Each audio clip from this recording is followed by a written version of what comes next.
Hello everyone. मैं हूँ Aryan sir और आज भी में बात करने वाले हैं।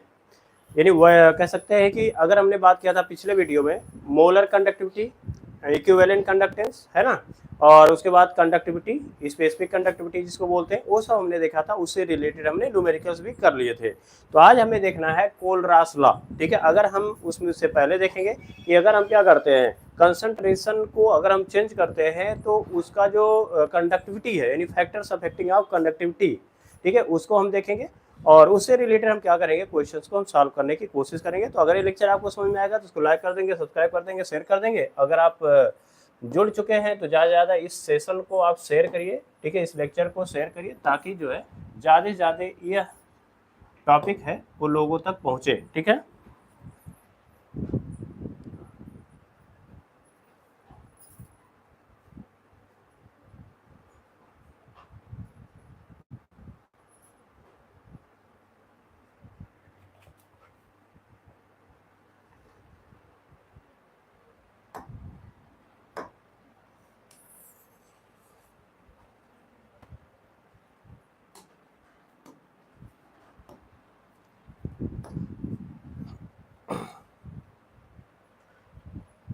चलिए तो हम लोग थर्ड लेक्चर में हम पहले बात करेंगे कि फैक्टर्स अफेक्टिंग ऑफ कंडक्टिविटी।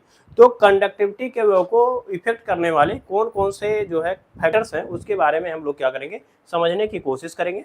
ठीक है,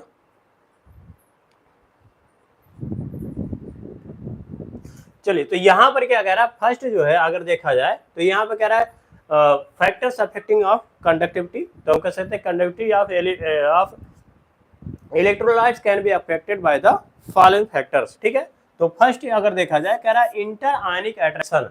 तो कह रहा है कि अगर कोई कह सकते हैं कि आयंस है तो उस आयंस के बीच में अगर इंटर आयनिक अट्रैक्शन क्या होगा, ज्यादा होगा।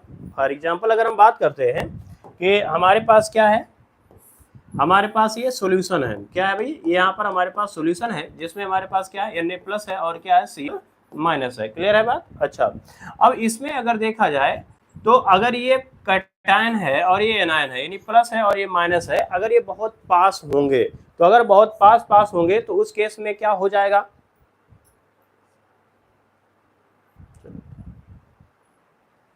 तो अगर ये बहुत क्या हो जाएंगे, पास हो जाएंगे, तो इसका मतलब क्या हो जाएगा कि इसके प्लस और माइनस के बीच में अट्रैक्शन है, तो इंटर आयनिक अट्रैक्शन क्या होगा, ज्यादा होगा। तो अगर ज्यादा होगा तो इसका मतलब क्या है कि आयन की जो मोबिलिटी है, यानी मूवमेंट है, वो क्या हो जाएगी, कम हो जाएगी, है ना। देखो जरा, कह रहा है ये कैटायन है और एनायन है, ठीक है, अब दोनों पास हैं, तो पास है तो इनके बीच में क्या होगा, अट्रैक्शन ज्यादा है। तो अट्रैक्शन ज्यादा है तो ये इधर उधर जा पाएंगे, नहीं जा पाएंगे, है ना। तो मूवमेंट क्या हो जाएगा, कम हो जाएगा। मूवमेंट कम हो जाएगा तो कंडक्टिविटी क्या हो जाएगी, डिक्रीज हो जाएगी। लेकिन अगर इसी आयंस को हम दूर कर दें, तो दूर कर देंगे तो ये क्या होगा, अट्रैक्शन कम हो जाएगा, और अट्रैक्शन कम हो जाएगा तो ये फ्रीली क्या होंगे, मूव करेंगे, और इनकी मूवमेंट की वजह से इनकी कंडक्टिविटी इंक्रीज कर जाएगी, है ना। हाँ जी, जय भोलेनाथ, जय गुरुदेव, कैसे हो, बढ़िया हो? ठीक है, तो वही यहाँ पे कहने का मतलब ये हो गया कि पहला पॉइंट यही हो गया कि भैया इंटर आयनिक अट्रैक्शन का मतलब क्या हो गया। कह रहा था inter ionic attraction between the solute molecule is higher than the conductive becomes lower. तो कह रहा है कि अगर वही कह रहा फोर्स ऑफ अट्रैक्शन अगर इंक्रीज कर जा रहा है, इंटर आयनिक अट्रैक्शन अगर इंक्रीज कर जाएगा तो कंडक्टिविटी क्या हो जाएगा, डिक्रीज कर जाएगा। बात क्लियर है? चलिए अब यहाँ पे अगर हम बात करते हैं कि यहाँ पर विस्कोसिटी ऑफ मीडियम, तो कौन सा आप सॉल्यूट लिए हो और कौन सा सॉल्वेंट लिए हो। तो सॉल्वेंट अगर देखा जाए तो अगर विस्कोसिटी अगर ज्यादा है, तो विस्कोसिटी का मतलब क्या होता है, तो ऐसे समझो कि देखो सिंपल सी बात है कि अगर वाटर मॉलिक्यूल होते हैं तो वाटर मॉलिक्यूल में बहुत से लेयर होते हैं। जैसे वाटर बह रहा है या नदी में पानी बह रहा है, ऐसे समझ लीजिए, तो उसमें जो वाटर के बहुत से क्या होते हैं, लेयर होते हैं, और वो एक लेयर जो होता है वो ऊपर जाता है तो नीचे वाला जो लेयर है वो क्या करता है, अपोजिट फोर्स लगाता है, जो अपर लेयर को मूव करने से क्या करता है, रोकता है कि नहीं है। तो अगर कह सकते हैं कि जितना ज्यादा कह सकते हैं कि कंसंट्रेटेड सॉल्यूशन होगा उसका विस्कोसिटी मैक्सिमम होता है। जैसे हम कह सकते हैं हनी बी, है ना, तो हनी कह सकते हैं, हनी ले लें, यानी मध बोलते हैं उसे, ठीक है, शहद, तो शहद ले लें, है ना, हनी, तो हनी में अगर देखेंगे तो उसमें कंसंट्रेशन क्या होता है, ज्यादा होता है, तो विस्कोसिटी क्या है, ज्यादा। लेकिन उसी का अगर हम सॉल्यूशन वाला बना लें तो विस्कोसिटी क्या हो जाएगी, कम हो जाएगी। तो सेम टू सेम यहाँ पर कहने का मतलब है कि अगर आयंस हैं तो अगर जिस सॉल्वेंट में आप डिजॉल्व कर रहे हो, अगर सॉल्वेंट की विस्कोसिटी क्या है, ज्यादा है, तो मूवमेंट क्या हो जाएगा, कम हो जाएगा। मूवमेंट कम हो जाएगा तो कंडक्टिविटी क्या हो जाएगी भाई, डिक्रीज कर जाएगी। कंडक्टिविटी क्या हो जाएगी, डिक्रीज कर जाएगी। तो यहाँ पर वही कहने का मतलब है, on increasing viscosity of medium conductivity क्या हो जाएगा, डिक्रीज हो जाएगा। कंडक्टिविटी क्या हो जाएगा, डिक्रीज हो जाएगा। अगला कह रहा है polarity of the solvent. Polarity of the solvent, देखो पोलैरिटी किस पे डिपेंड करेगा, तो हम कहेंगे कि जितना ज्यादा आयनिक कैरेक्टर होगा, ठीक है।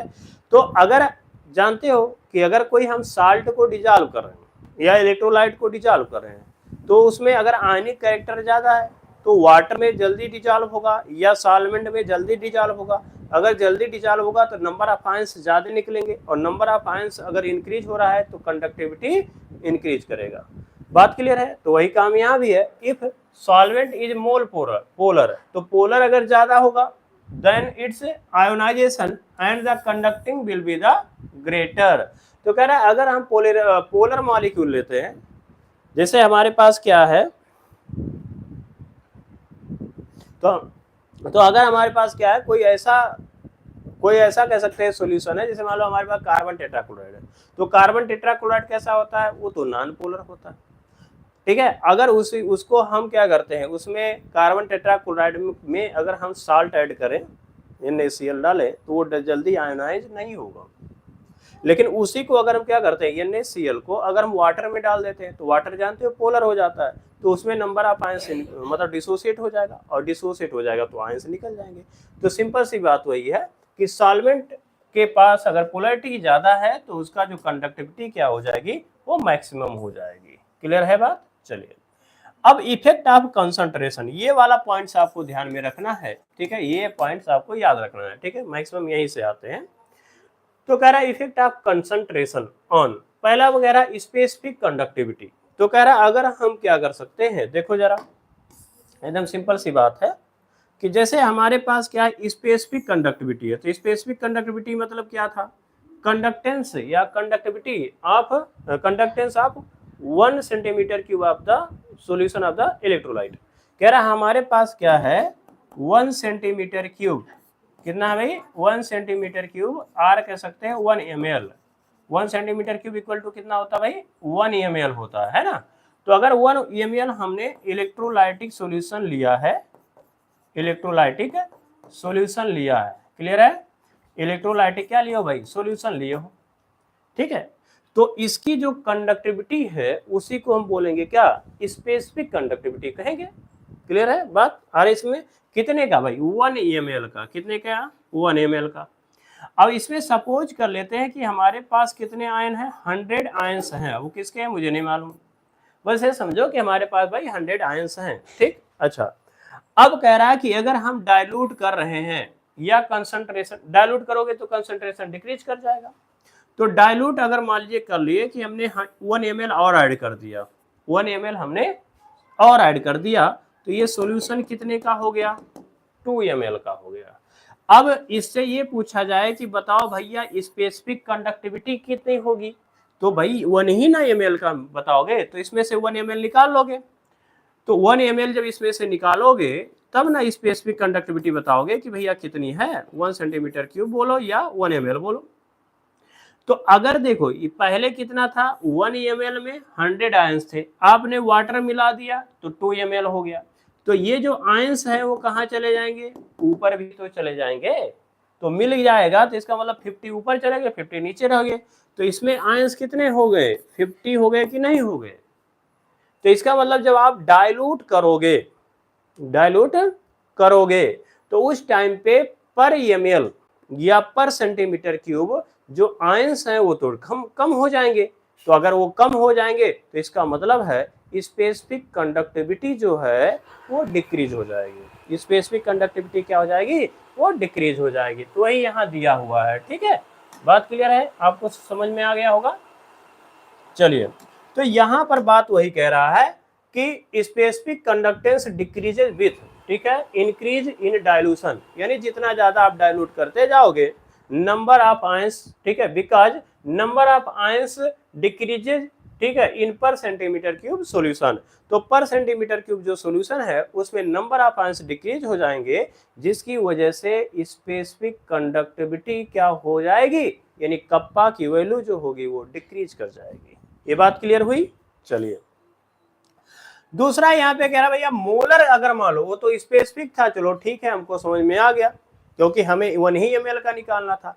तो अगर कह रहा है कि भैया मोलर कंडक्टेंस है तब, तो मोलर कंडक्टेंस में क्या है भाई, तो मोलर कंडक्टेंस का मतलब ये हो गया कि आप क्या कर रहे हो भाई, डाइल्यूट करते चले जाओ। वहां कहाँ कह दिया कि हमें 1 ही ml का निकालना, नहीं, मोलर कंडक्टेंस में आप क्या करोगे, जैसे मान लो यहाँ पे आयंस है, तो आयंस जितने हो तो उतने ही रहेंगे, वो कम हो जाएंगे नहीं, ठीक है। अब इसमें आप वाटर मिला रहे हो, तो वाटर मिला रहे हो तो एक फर्क और है, देखो जैसे कह रहा है इसमें हमारे पास Na है और प्लस है और क्या है Cl माइनस है, वाटर का लेवल मान लो इतना है, ठीक है। अब इसमें हमने क्या किया और वाटर ऐड किया, मतलब डाइल्यूट कर दिया।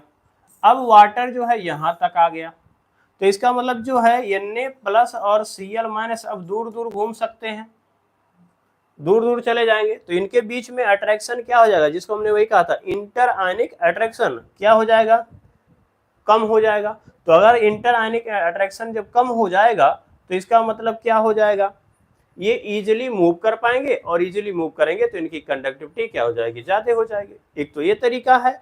दूसरा ये भी है कि अगर हम क्या करते हैं, मान लीजिए आप डाइल्यूट करते हो तो कभी कभी क्या होते हैं आयंस डिसोसिएट नहीं हो पाते हैं, ठीक है, लेकिन जब आप वाटर ज्यादा मिलाते हो तो वो ज्यादा डिसोसिएट होते हैं, और डिसोसिएट होते हैं तो नंबर ऑफ आयंस इंक्रीज हो जाएगा, और नंबर ऑफ आयंस अगर बढ़ गया तो कंडक्टिविटी इंक्रीज कर जाएगी, तो मोलर कंडक्टिविटी इंक्रीज कर जाएगी। तो वही यहाँ पे कह रहा है कि molar conductance or equivalent conductance. तो कह रहा है on increasing the concentration of electrolyte, तो इलेक्ट्रोलाइट को का कंसंट्रेशन अगर हम इंक्रीज कर देते हैं, sorry on decreasing the concentration of electrolyte, मतलब डाइल्यूशन आप कर रहे हो, ठीक है, molar conductive and equivalent conductance increases, तो डाइल्यूशन पर क्या हो जाएगा, कंसंट्रेशन इंक्रीज होगा, because on dilution number of ions increases, तो नंबर ऑफ आयंस क्या हो जाएंगे, इंक्रीज करेंगे। चलिए थैंक यू जी, आप पोस्टर लगवा रहे हैं, चलिए थैंक यू। चलिए ये बात समझ में आया, तो ये जरूर ध्यान में रखेंगे। अच्छा एनसीईआरटी में क्वेश्चन दिया है कि ठीक है व्हाई कंडक्टिविटी जो है डिक्रीजेस, ठीक है, तो ये ध्यान में रखेंगे, वो स्पेसिफिक कंडक्टिविटी की बात कर रहा है, because the number of ions per centimetre cube decreases on dilution, ठीक है, तो डाइल्यूशन करने पर डिक्रीज होता है, इसलिए थोड़ा ध्यान में रखेंगे। लेकिन मोलर कंडक्टिविटी और इक्विवेलेंट कंडक्टेंस क्या होगा, वो इंक्रीज हो जाएगा। अच्छा अभी हमने ये बात कर लिया कि चलो ठीक है भाई, अगर हम डाइल्यूशन कर लेते हैं यानी वाटर हम मिलाते हैं तो कंडक्टिविटी जो है वो इंक्रीज होती है, अगर हम वाटर मिलाते हैं तो कंडक्टिविटी जो है वो इंक्रीज होगी, लेकिन कब तक होगी वो भी बात है। तो कह रहा अगर मिलाते जाओ मिलाते जाओ मिलाते जाओ, तो जो Na प्लस था मैंने क्या कहा, दूर होते जाएगा दूर होते जाएगा दूर होते जाएगा, ठीक है, और जैसे जैसे दूर हो जाएगा तो दोनों के बीच में अट्रैक्शन क्या होगा, कम होता जाएगा। अब वाटर मिलाते जा रहे हो तो एक टाइम ऐसा आएगा कि दोनों के बीच का जो अट्रैक्शन है, यानी कैटायन एंड एनायन के बीच में जो अट्रैक्शन है, ठीक है, वो तो नेग्लेक्ट हो जाएगा, ऑलमोस्ट जीरो हो जाएगा, मतलब ऐसा नहीं कहते जीरो हो जाएगा, यानी ऑलमोस्ट जो है वो जीरो हो जाएगा। तो उस टाइम पे आयंस का जो है वो ज्यादा से ज्यादा फ्री हो जाएंगे। अब जब मूवमेंट क्या करेगा, जब फ्री होगा तो मूवमेंट ज्यादा करेगा, मूवमेंट ज्यादा होगा तो कंडक्टिविटी ज्यादा आएगी। तो इस टाइम को बोलते हैं, इस स्टेज को बोलते हैं इनफाइनाइट डाइल्यूशन। क्या बोलते हैं, इनफाइनाइट डाइल्यूशन। तो उसकी हम लोग बात करेंगे कि कब कैसे कितना इंक्रीज होगा। चलिए देखते हैं, ठीक है। तो इसमें पहले हम बात करते हैं फॉर इलेक्ट्रोलाइट। अब कह रहा भैया कितना इंक्रीज होगा, कोई ये पूछ ले कि चलो ठीक है हम वाटर मिला रहे हैं, कितना इंक्रीज हो सकता है, कंसंट्रेशन हमारा इतना कम हुआ तो बताओ कितना इंक्रीज होगा। तो उसके लिए एक आया था थ्योरी, यानी कह सकते एक डिवाई हैकल ऑन सेगर जो है एक इक्वेशन दिया गया।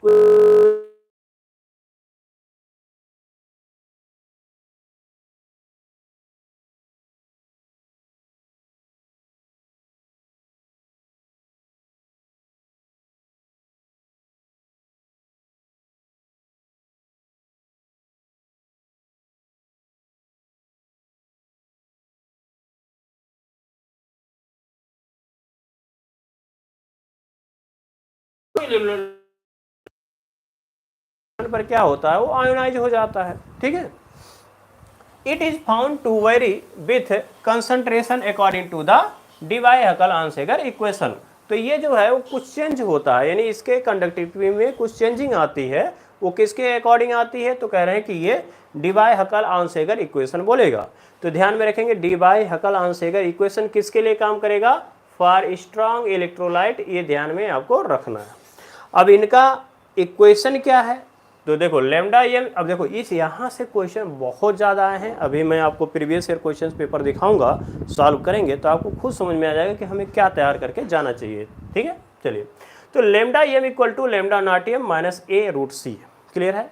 अच्छा, लैम्डा एम अगर देखेंगे तो इसी को बोलते हैं हम क्या, मोलर कंडक्टिविटी। ठीक है, और लैम्डा नॉट है तो देखो किसी किसी में ऐसे लिखा होगा, या तो नॉट ऐसे लिखा होगा या तो ऐसे इनफाइनाइट लिखा होगा, तो इससे कोई दिक्कत नहीं है। तो इसी को बोलते हैं लिमिटिंग मोलर कंडक्टिविटी। तो लैम्डा नॉट ये मतलब लिमिटिंग मोलर कंडक्टिविटी, या ऐसा भी बोल सकते हैं conductivity eight infinite dilution, conductivity eight infinite dilution. और ये क्या होता है, ये होता है आपके कांस्टेंट होते हैं। क्या होते हैं, ये जो है यहाँ पे कांस्टेंट है, और सी क्या है भैया, कंसंट्रेशन है। सी क्या है, कंसंट्रेशन है। तो इसी से हम क्या कर सकते हैं, स्ट्रॉन्ग इलेक्ट्रोलाइट के लिए हम कंडक्टिविटी को कैलकुलेट कर सकते हैं। ठीक है, अच्छा अब ये कैसे होगा, तो ये इस कह सकते हैं, ये देता है एक ग्राफ, और ग्राफ से हम कैलकुलेट करते हैं। तो चलिए देखते हैं ग्राफ क्या कहना चाहता है, और ग्राफ से ही बहुत ज़्यादा क्वेश्चन आए हैं। देखो यहाँ पे ये कह रहा है कि देखो अगर हम y equal to m x plus c ले लें, देखो ये जो ग्राफ होता है वो किसके वर्सेस होता है, तो ग्राफ जो है लैम्डा एम वर्सेस जो है रूट सी का होता है, ये ध्यान में रखना है। अब इसमें अगर देखेंगे तो y इक्वल टू क्या होगा, एम एक्स प्लस सी होता है, बोलो आया बस में।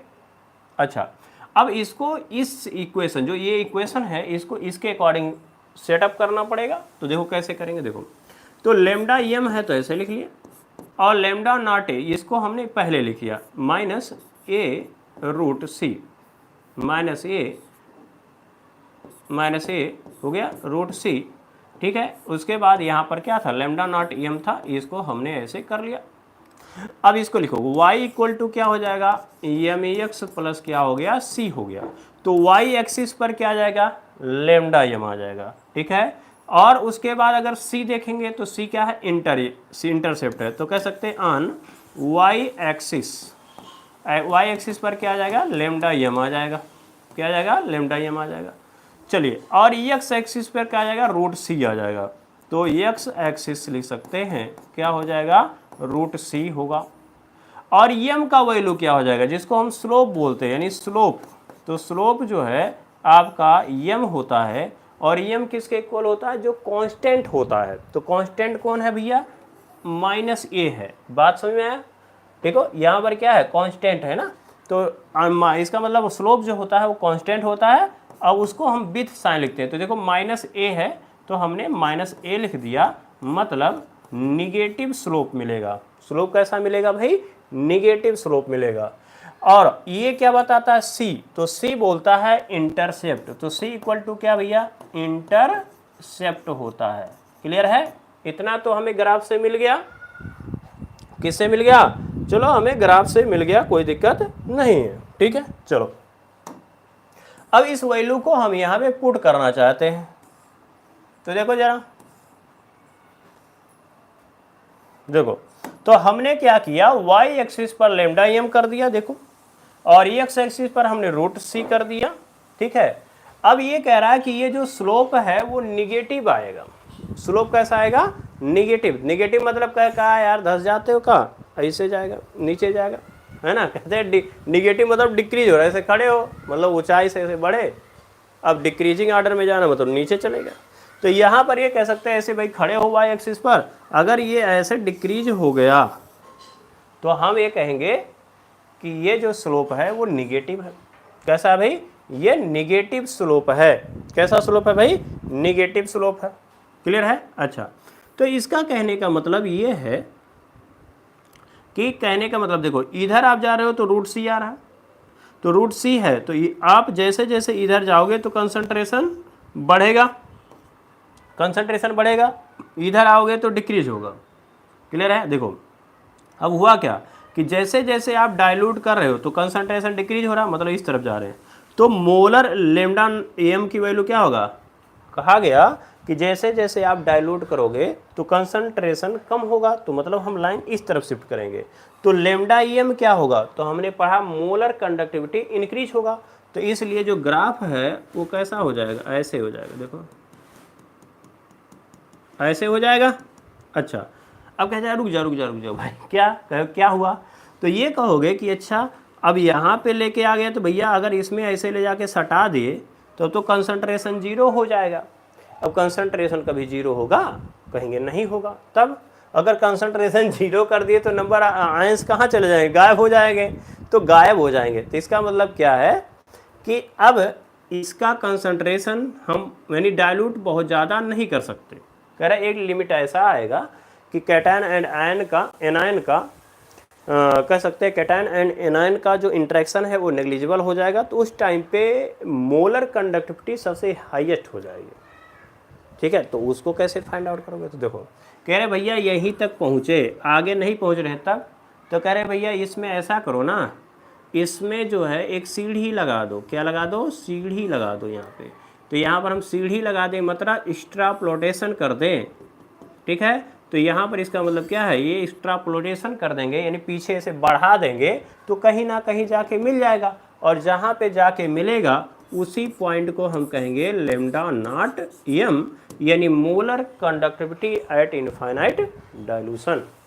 तो इसका मतलब क्या था कि यहाँ पे जो ये जो लाइन था, ठीक है, वो स्ट्रेट लाइन था। कैसा था, स्ट्रेट लाइन था। क्यों, क्योंकि जैसे जैसे आप डाइल्यूट कर रहे थे तो मोलर कंडक्टिविटी इंक्रीज करता जा रहा था। एक टाइम ऐसा आ जाएगा कि इसकी कंडक्टिविटी जो है सबसे हाईएस्ट होगी, और कंसंट्रेशन अब इससे ज़्यादा हम डाइल्यूट नहीं कर सकते थे, तो यहीं जाके रुकेगा। अब इसको अगर हम एक्स्ट्रा क्या कर दें, प्लॉटेशन कर दें, तो उस केस में क्या हो जाएगा, ये इस पॉइंट पे जा कर के मिलेगा। बात है इसमें, तो हम कह सकते हैं कि ये लेमडा नॉट एम हो जाएगा, यानी हम कह सकते हैं इनफाइनाइट डाइल्यूशन। ठीक है, molar conductivity eight infinite dilution, या इसी को बोलते हैं लिमिटिंग मोलर कंडक्टिविटी। फिर से समझो जरा, देखो ये वाला थोड़ा सा ग्राफिकल है। देखो ये तो आप ड्रा कर सकते हो ये ऐसे, ठीक है, या ऐसे याद रखो lambda M versus lambda root c का हमें करना। देखो जब आप इधर जा रहे हो, देखो इधर जा रहे हो तो कंसंट्रेशन क्या हो रहा है, इंक्रीज कर रहा है, लेकिन जब आप डाइल्यूट करोगे, वाटर मिलाओगे, तो कंसंट्रेशन क्या होगा, डिक्रीज करेगा।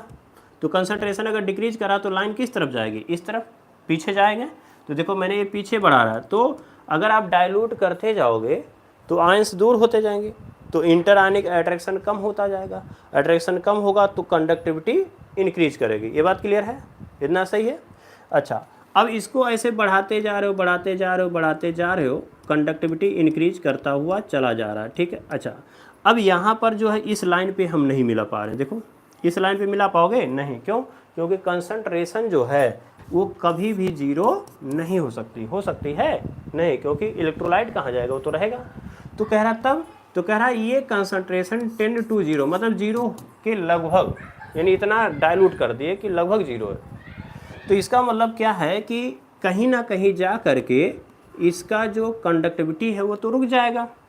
या फिर से समझो कि जब हमने वाटर लिया और मिलाते गए तो NaCl दूर होता गया, अट्रैक्शन कम होता गया। एक टाइम ऐसा आएगा कि अट्रैक्शन जो है वो नेग्लिजिबल हो गया, यानी अट्रैक्शन बहुत कम हो गया।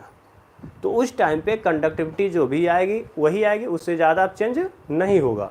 तो ये जा करके यही रुक गया। लेकिन हमें तो फाइंड आउट करना था infinite dilution lambda naught M, तब उसको कैसे फाइंड आउट करोगे भाई, जब तक ये यहाँ मिलेगा नहीं। जैसे मान लो ग्राफ जब बनाते हो तो यही ना लिखते हो 1 2 3 4 5 6 7, ठीक है, 8 ऐसे 9 और यहाँ 10 ऐसे ना लिखोगे। तो ये क्या मिला हुआ है यहाँ पे, नहीं, तो यहाँ नहीं मिला ना, 10 पर मिला, कहोगे नहीं। तब तो कहोगे ऐसा क्या करना है भाई, ऐसे यहाँ पर एक क्या लगा लेते हैं, स्केल लगा लेते हैं और इसको एक्स्ट्रा प्लॉट कर देते हैं, आगे की ओर खींच देते हैं, बस काम हो जाएगा। तो एक्स्ट्रा प्लॉट करने का मतलब कि पीछे की ओर आप क्या करोगे, इसे खींच दोगे, बात है इसमें। तो ये जो यहाँ पॉइंट्स पे जा करके मिलेगा इसी को हम बोलेंगे लेमडा नॉट एम। ये बात क्लियर है? क्या बोलेंगे? Lambda naught M. हाँ जी, समझ में आया टिल्लू जी? बोलो। प्रिंस गुप्ता, हेलो जी, कैसे हो? बढ़िया। ये बात क्लियर हुई? तो यहां पर जो पॉइंट्स आया है इसी को क्या बोलेंगे? Lambda naught M. तो लिमिटिंग मोलर कंडक्टिविटी हम कैलकुलेट कर सकते हैं by extra plotting of the graph. Clear है? बात ऐसे फॉर स्ट्रॉन्ग इलेक्ट्रोलाइट। तो स्ट्रॉन्ग इलेक्ट्रोलाइट के लिए हम ऐसा कर सकते थे। ठीक है, अच्छा तब क्या हुआ? अच्छा कह रहा तब चलो ठीक है, वीक इलेक्ट्रोलाइट के लिए क्या दिक्कत आ रहा है? तो देखो वीक इलेक्ट्रोलाइट कहता है, देखो ऐसा नहीं है, वीक इलेक्ट्रोलाइट में लोचा, क्या है? लोचा है। कह रहा क्या? कह रहा देखो यहाँ पर जब मान लो यहाँ पे कंसंट्रेशन था, ठीक है, मान लो वीक इलेक्ट्रोलाइट है, यहाँ पर क्या है भाई? वीक इलेक्ट्रोलाइट है, वीक इलेक्ट्रोलाइट है, चलो ठीक है। अच्छा अब हमारे पास वीक इलेक्ट्रोलाइट है, अब इसे हम वाटर में डिजॉल्व कर रहे हैं। तो वाटर में जब आप डिजॉल्व करोगे तो ये जो आयंस हैं शुरुआत में वीक है, तो दो आयन,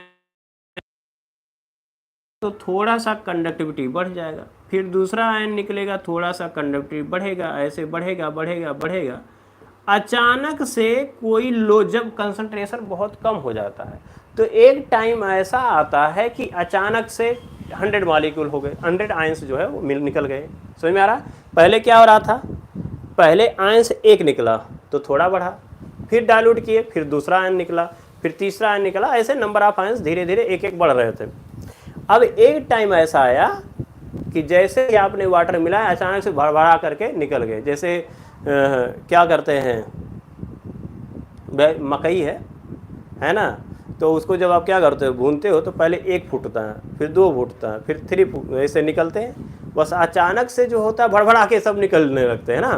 तो ऐसे हाँ हाल यहाँ भी होता है कि अचानक से डाइल्यूट करते जाओगे, जैसे ही लो कंसंट्रेशन होगा एक टाइम ऐसा आएगा कि वो अचानक से क्या हो जाएगा, बहुत से आयन निकलने लगेंगे। तो बहुत से आयन निकलेंगे तो इसका मतलब क्या है कि अचानक से कंडक्टिविटी जो है वो बहुत हाई हो जाएगी, ऐसे।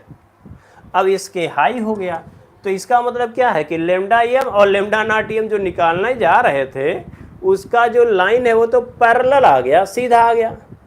तो कह रहा तब, तो कह रहा अब इसको हम कैसे एक्स्ट्रा प्लॉट करें, इसे तिरछा, यानी स्केल जब रखोगे तो इस लाइन पे ये कभी मिलेगी नहीं मिलेगा, तो हम कैसे कैलकुलेट कर पाएंगे? तो वीक इलेक्ट्रोलाइट के लिए जो डिबाई हैकलान-सेगर इक्वेशन था वो अप्लीकेबल नहीं था। ठीक है, यानी लिमिटिंग। हाँ जी राइजिंग स्टार, हेलो जी, कैसे हो? बढ़िया। ठीक है, तो यहाँ पर कहने का मतलब यही था। तो चलिए देखते हैं थोड़ा सा वीक इलेक्ट्रोलाइट का क्या स्टेटमेंट हमें लिखना है वो देखते हैं। ठीक है, चलिए।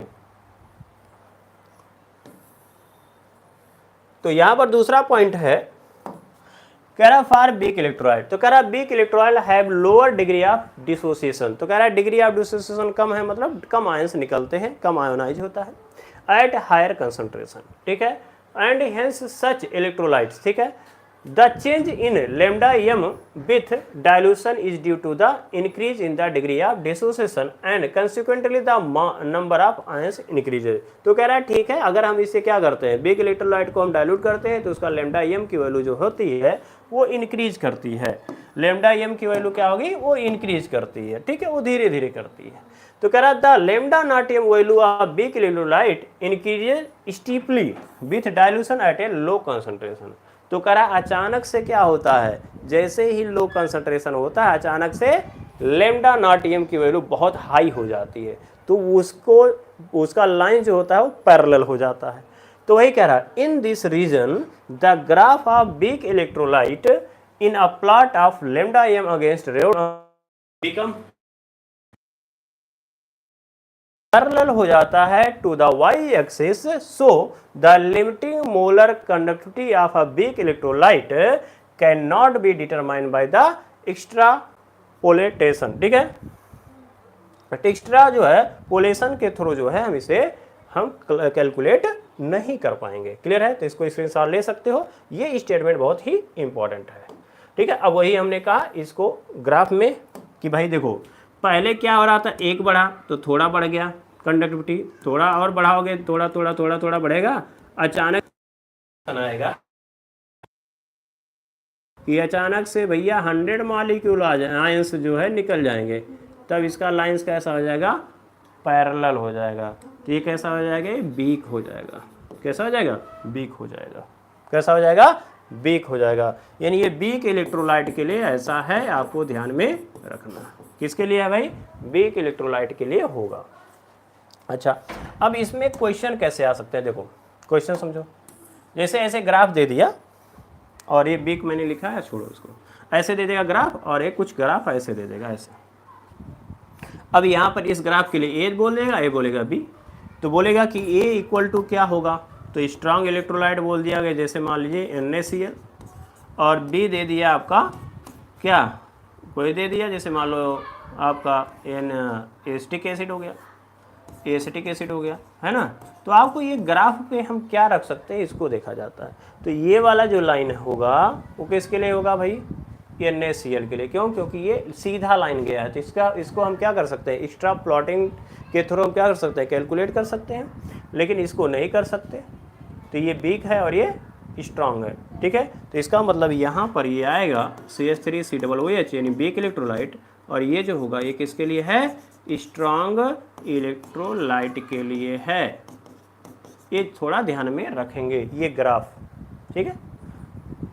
चलिए, तो अब यहाँ पे हमने आ गया कि ठीक है भाई, हम स्ट्रांग इलेक्ट्रोलाइट की जब बात करते हैं तो डीबाई-हकल-आंसेगर इक्वेशन से हम कैलकुलेट कर लेंगे, लेकिन जब वीक इलेक्ट्रोलाइट की बात आती है तो लिमिटिंग मोलर कंडक्टिविटी का कैलकुलेशन हम नहीं कर पा रहे हैं, तब हो गई समस्या, है ना। तो यहाँ पे समस्या हो गई, क्या समस्या हो गई कि भाई साहब कैसे कैलकुलेट करोगे। चलो ठीक है, स्ट्रांग वाला तो हम ग्राफ से निकाल लेंगे, लेकिन वीक वाला नहीं हो पा रहा था। तब दौड़े दौड़े आए कौन, एक राक्षस आए, है ना, जो खोल में रहते थे। कहाँ रहते थे, खोल में रहते थे, तो इसलिए इनका नाम पड़ गया क्या, कोलरासला। क्या है, अब कोलरासला पढ़ो या खोलरासला, राक्षस ला पढ़ो, देखो KOHLRAUSH, तो राक्षस और खोल, ठीक है। तो खोल राक्षस यानी इसको बोलते हैं कोलरासला। मार्बलस है, डिस्कवरी बहुत अच्छा था और very very important, marbles scientist थे, मतलब ऐसे जो कर रहे हैं, ठीक है। चलिए, तो ये मैं राक्षस क्यों कह रहा हूँ भैया, देखो स्टूडेंट को परेशान करने आगे कह रहे हैं भैया ऐसा है कि तुम्हें मैं ऐसा फार्मूला बताऊंगा ना कि तुम वीक इलेक्ट्रोलाइट क्या स्ट्रांग इलेक्ट्रोलाइट के लिए भी निकाल सकते हो। लेकिन दिया गया था किसके लिए, ये जो रूल्स था वो फॉर वीक इलेक्ट्रोलाइट के लिए था। तो इनका कहने का मतलब था, सिंपल सी बात आपसे भी पूछ रहा हूँ कि भाई कोई सॉल्यूशन, अब देखो व्हिच ऑफ द फॉलोइंग दिख रहा है सब, चलो ठीक है, व्हिच ऑफ एट 298 केल्विन, तो 298 केल्विन पर किसका जो है कंडक्टिविटी सबसे ज़्यादा होगा।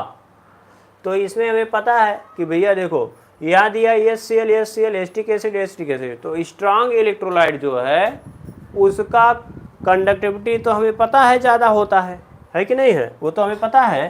तो एसिटिक एसिड वाला तो भैया इससे चला गया, इसकी कोई ज़रूरत नहीं। तब तो कह रहे इन दोनों में देखो, तो स्ट्रांग इलेक्ट्रोलाइट में अगर मोलर कंडक्टिविटी की बात करोगे, सॉरी यहाँ पे कह रहा है विल हैव हाईएस्ट कंडक्टिविटी, तो यहाँ कंडक्टिविटी की बात कर रहा है। तो कंडक्टिविटी का मतलब क्या है, यहाँ स्पेसिफिक कंडक्टिविटी है। तो स्पेसिफिक कंडक्टिविटी में क्या बताया गया था कि जितना ज़्यादा आपके पास कंसंट्रेशन होगा उतना ज़्यादा क्या हो जाएगी, कंडक्टिविटी हो जाएगा है। तो ऑप्शन ये हो जाएगा,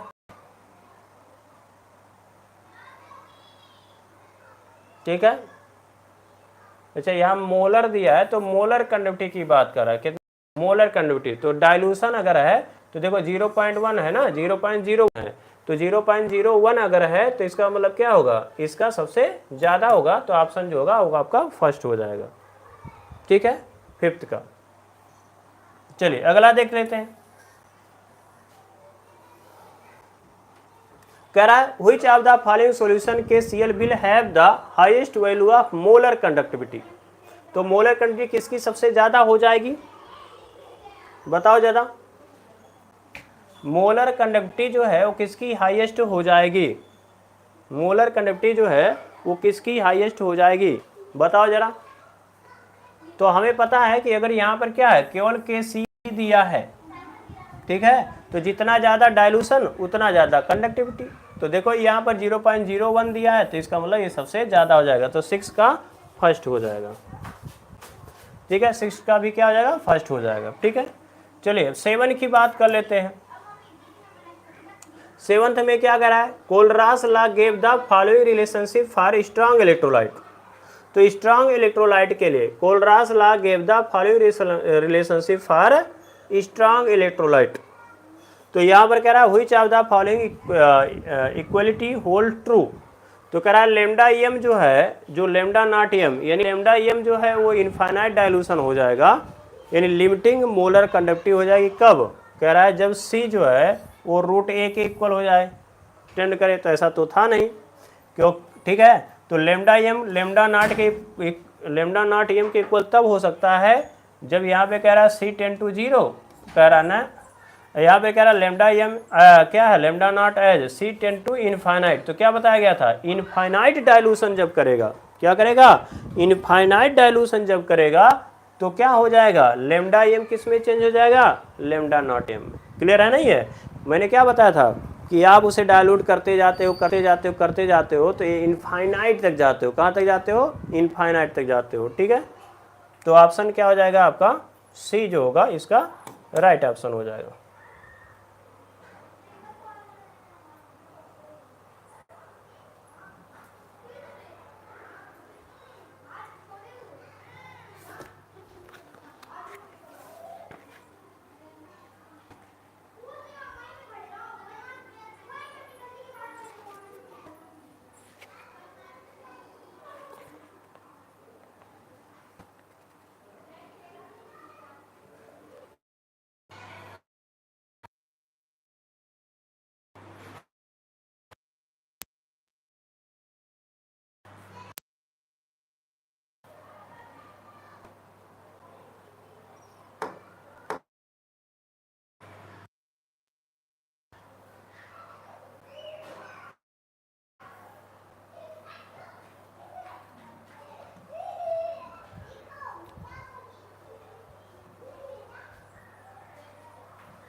देखो यहाँ पर है COOH है, देखो यहाँ पर ये वाला कैंसिल है, COOH कर लेंगे इसको, यहाँ पर क्या है COOH, ठीक है।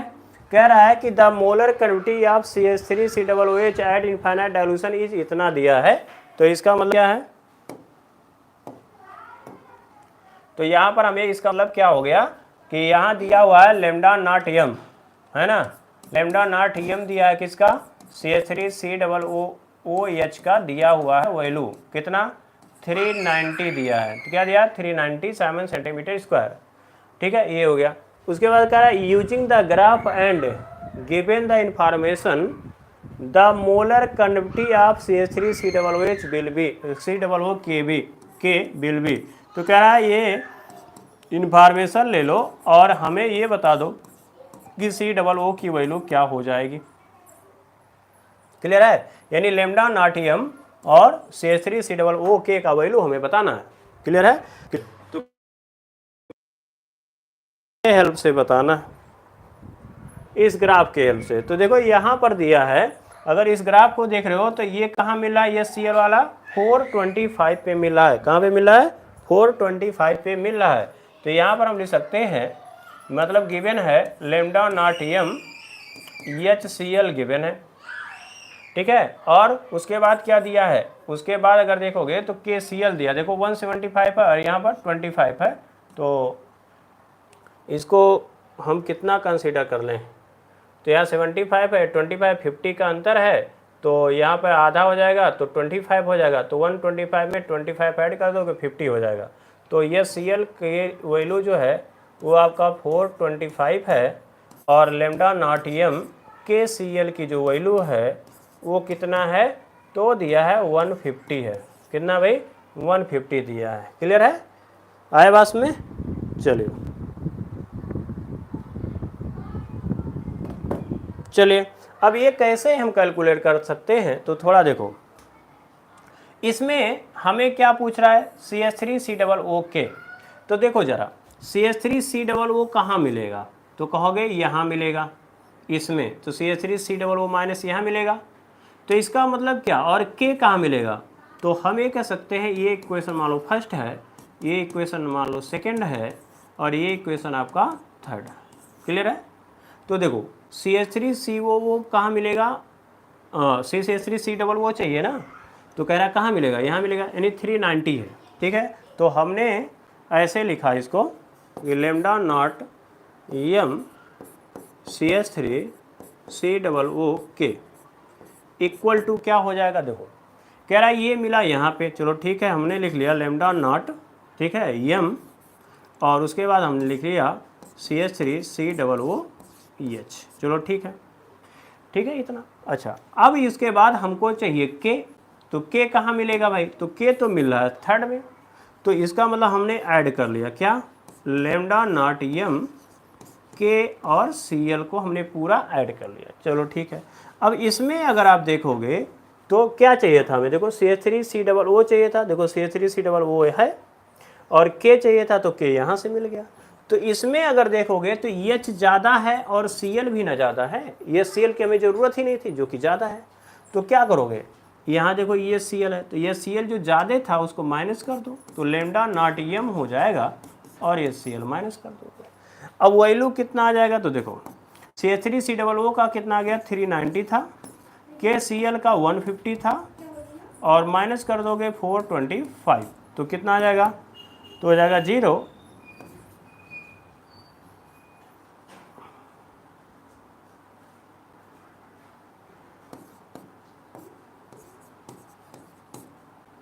तो कितना आ जाएगा बताओ जरा, माइनस करके,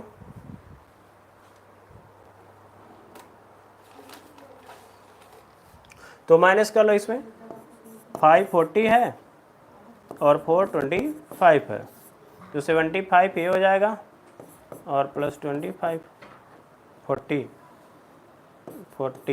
तो कितना हो जाएगा 115, तो 115 आ जाएगा, कौन आ जाएगा 115। तो आंसर कौन सा हो गया, बी, आंसर बी हो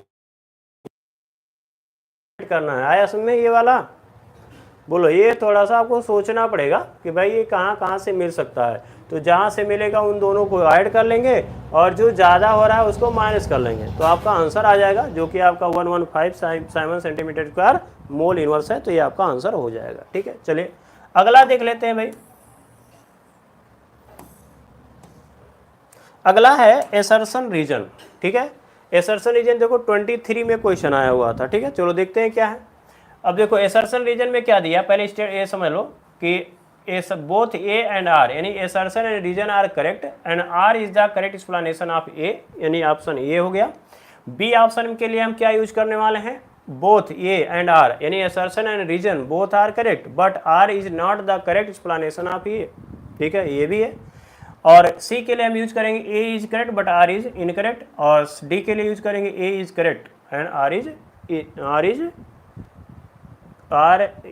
इनकरेक्ट, आर इज करेक्ट। ठीक है, ये हमें यूज करना है। चलो ठीक है, अब एसर्शन में फर्स्ट क्या कह रहा है, assertion molar conductivity decreases with increase in concentration. कह रहा है कि मोलर कंडक्टिविटी जो है वो डिक्रीज करेगा विथ इंक्रीज इन कंसंट्रेशन। ठीक है, ये कह रहा है। तो हमने बात किया था कि अगर आप डाइल्यूट करोगे सॉल्यूशन को, तो डाइल्यूट अगर आप कर रहे हो तो उस केस में क्या हो जाएगा, तो जब डाइल्यूट आप करते हो तो नंबर ऑफ आयंस क्या हो जाते हैं, इंक्रीज करेगा, और नंबर ऑफ आयंस इंक्रीज करेगा तो मोलर कंडक्टिविटी क्या हो जाएगा भैया, डिक्रीज कर जाएगा। मोलर कंडक्टिविटी क्या हो जाएगा, डिक्रीज कर जाएगा। अब यहाँ पे क्या कह रहा है, कंसंट्रेशन हमें इंक्रीज कराना है। क्या कराना है भाई, कंसंट्रेशन इंक्रीज कराना है। तो ये गलत हुआ कि सही हुआ, बताओ जरा, ये गलत हुआ एसर्शन की सही हुआ, बोलो।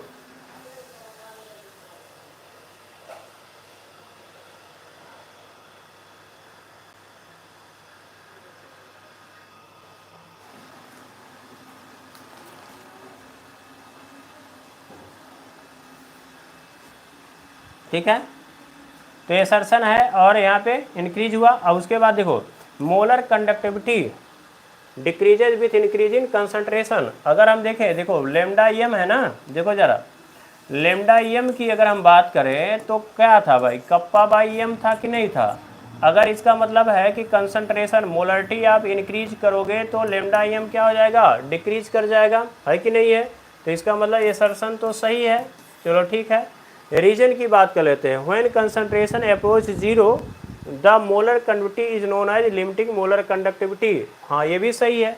तो यानी assertion and reason both are correct, लेकिन एक्सप्लानेशन तो नहीं दे रहा है, क्योंकि लिमिटिंग की बात अलग है, मोलर कंडक्टिविटी की बात क्या है, अलग है। तो इस केस में हमारा जो ऑप्शन हो जाएगा assertion and reason both are correct but R is not give the correct explanation, है ना। तो ऑप्शन कौन सा हो जाएगा इसके लिए, बी ऑप्शन हो जाएगा। कौन सा ऑप्शन हो जाएगा भैया, बी ऑप्शन राइट ऑप्शन हो जाएगा, है कि नहीं है। ठीक है, चलिए अगला देखो जरा, अगला क्या कह रहा है यहाँ पे, assertion A lambda M for the weak electrolyte show a sharp increase when the electrolyte solution is diluted. तो क्या है, फॉर वीक इलेक्ट्रोलाइट जो है when a sharp increase when the electrolytic solution is diluted. तो भैया sharp decrease नहीं होता है ना। तो इसका मतलब क्या है कि ये तो असर्शन हो जाएगा फॉल्स, असर्शन क्या हो गया आपका, फॉल्स हो गया। और for weak electrolyte degree of dissociation decreases with increase dilution, है ना।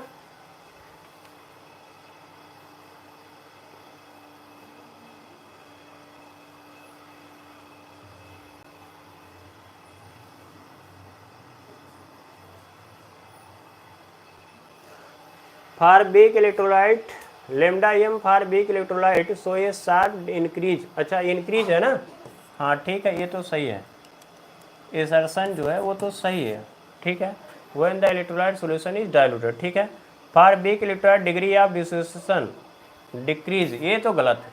कह रहा for weak electrolyte degree of dissociation decrease, ऐसा नहीं था। जब हम क्या कर रहे थे, डाइल्यूट करते जा रहे थे तो डिग्री ऑफ डिसोसिएशन क्या हो रहा था, वो इंक्रीज कर रहा था, ये गलत है। तो यानी ये जो आर रीजन है ये सही नहीं है। तो इसका मतलब असर्शन इज करेक्ट और रीजन इज फर्स्ट। तो ऑप्शन कौन सा हो जाएगा, सी वाला हो जाएगा। कौन सा हो जाएगा भाई, सी वाला ऑप्शन जो होगा वो राइट ऑप्शन हो जाएगा। बात क्लियर है। चलिए अगला देख लो, लास्ट क्वेश्चन है। कह रहा है limiting molar conductivity is obtained by extrapolation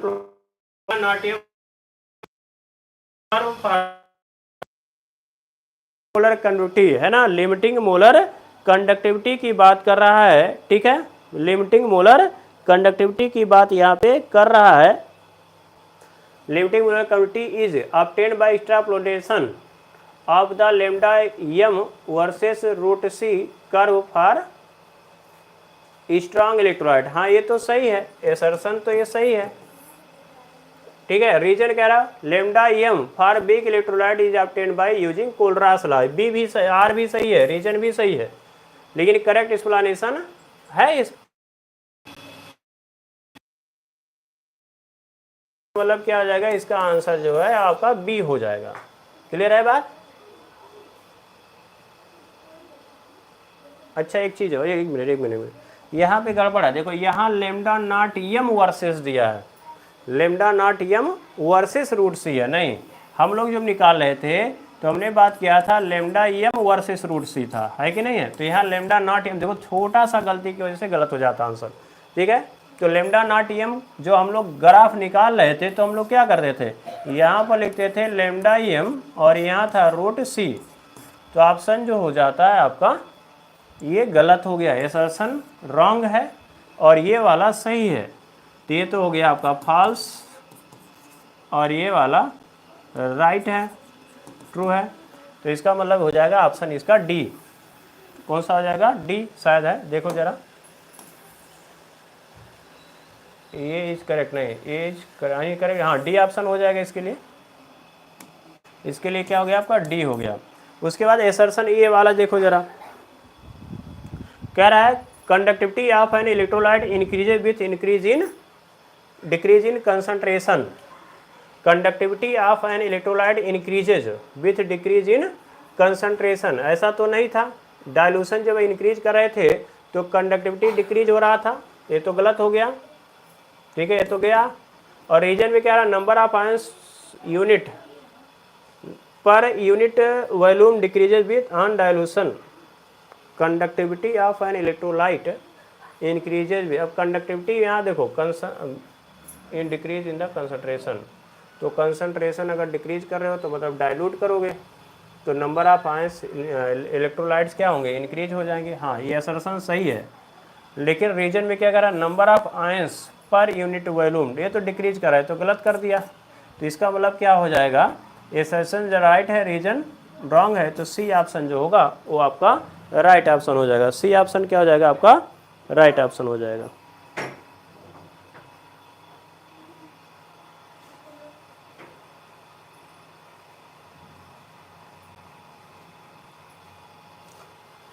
ये वाला करेक्ट है, देख लो एक बार जरा, ये वाला करेक्ट, यानी सी ऑप्शन जो होगा वो आपका राइट ऑप्शन हो जाएगा, ठीक है।